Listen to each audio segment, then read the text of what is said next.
2017 এবং 2022 সালের প্রাথমিক টেটের প্রশ্ন ভুল মামলায় এবার 3 সদস্যের বিশেষ কমিটি গড়ে দিল কলকাতা হাইকোর্টের ডিভিশন বেঞ্চ।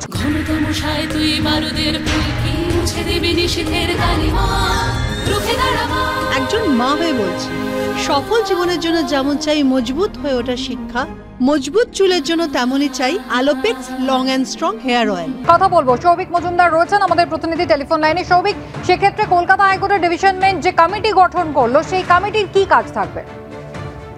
দেখো, প্রথমত 3 জন বিশেষজ্ঞকে দিয়ে এই মূল কমিটি গঠন করা হয়েছে। সেখানে প্রাথমিক শিক্ষা পর্ষদের একজন প্রতিনিধি থাকবেন, দ্বিতীয়ত সেখানে কলকাতা বিশ্ববিদ্যালয়ের একজন প্রতিনিধি থাকবেন এবং তৃতীয়ত সেখানে বিশ্বভারতী বিশ্ববিদ্যালয়ের একজন প্রতিনিধি থাকবেন।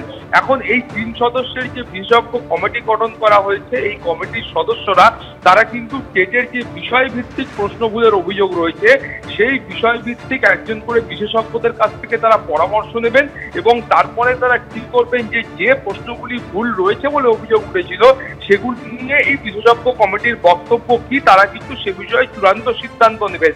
এখন তুমি জানো যে মূলত যে অভিযোগ উঠেছিল যে 2017 সালের যে টেট, সেখানে 23টি প্রশ্ন ভুল রয়েছে এবং 2022 সালের যে প্রাথমিকের টেট, সেখানে 24টি প্রশ্ন ভুল রয়েছে। ফলত এই প্রশ্ন ভুলগুলোর ক্ষেত্রে এর আগে কলকাতা হাইকোর্টের সিঙ্গেল বেঞ্চ তারা কিন্তু আলাদা আলাদা করে 2টি বিশ্ববিদ্যালয়কে নির্দেশ দিয়েছিল যে তারা এই বিষয়ে তাদের মতামত জানাবে এবং সেই নির্দেশকে চ্যালেঞ্জ করে প্রাথমিক শিক্ষা পর্ষদ তারা ডিভিশন বেঞ্চের দ্বারস্থ হন এবং ডিভিশন বেঞ্চের তরফ থেকে মহামান্য বিচারপতিরা মনে করেছেন যে আলাদা আলাদা বিশ্ববিদ্যালয় নয়, এই ধরনের অভিযোগ উঠলে সেক্ষেত্রে একটা বিশেষজ্ঞ কমিটি গঠন করা প্রয়োজন এবং যারা বিষয়ভিত্তিক এই গোটা পর্বটা তারা প্রশ্নগুলোকে খতিয়ে দেখবেন, সেই কারণেই তারা এই নির্দেশ দিয়েছেন। ফলে আগামী 15 দিনের মধ্যে এই গোটা প্রক্রিয়াটা, অর্থাৎ এই বিশেষজ্ঞ কমিটি গঠন করা বা অন্যান্য বিষয়ভিত্তিক বিশেষজ্ঞদের নিযুক্ত করা, এই প্রক্রিয়াটা সম্পন্ন করতে হবে এবং তারপরে তারা কলকাতা হাইকোর্টের কাছে তাদের যে মতামত রয়েছে সেটা তারা পেশ করবেন।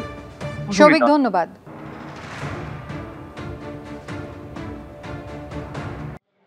বারাসাতে জমা জলের মধ্য দিয়ে যাচ্ছিলেন মহিলা এবং সেখানে তার মৃত্যু হয়।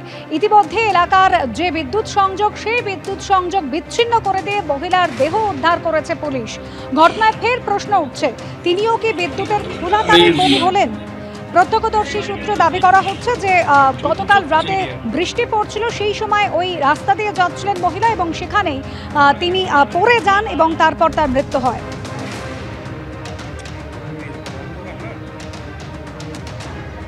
সন্ধ্যে 7:30, 8টা, 8:30 বৃষ্টি পড়ছিল তখন। বৃষ্টি পড়ছিল, ওরা আসছিলেন, আস্তে আস্তেই আর কি হয়তো পোস্টে হাত দিয়েছিল, পোস্টে কারেন্ট হয়েছিল। আচ্ছা, অন্য একজন বাঁচাতে গেছিল, সেও কারেন্ট খেয়েছে। তারপরেই আর কি ভয়টা ছড়িয়েছে। তারপরে থানায় খবর দেওয়া হলো, থানা থেকে পুলিশ এলো, পুলিশের এদিকের কারেন্টের স্ট্রিট লাইটের কারেন্ট অফ করে ওনার বডি নিয়ে চলে গেল।